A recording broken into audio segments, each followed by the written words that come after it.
Hello mga idol, share ko po sa inyo kung paano namin ginagawa ang aming Coke float.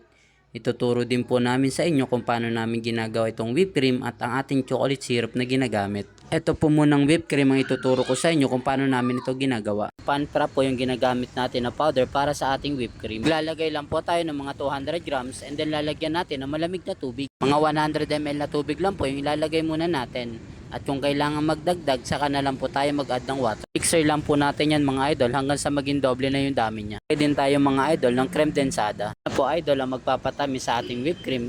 At arin naman mga idol yung ginagamit natin para sa ating chocolate syrup. Bali nilalagay ko lang po siya sa steamer para matunaw tong ating chocolate. Pwede nyo rin pong dagdagan ng konting tubig para mas dumami yung ating chocolate syrup mga idol. At sa paggawa naman ng Coke float mga idol, naglalagay lang po ako ng 200 ml ng Coke sa ating baso. Bali 16 ounce po yung baso na ginagamit ko dyan o yung ating medium size. At ang sunod po nating ilalagay mga idol ay yung whipped cream na ginawa natin kanina. Bali 2 scoop lang po yung inilagay ko. Ang huli po nating ilalagay mga idol ay yung chocolate syrup natin sa ibabaw. Ito naman mga idol, pwede nating ibenta ng 30 pesos hanggang 35 pesos.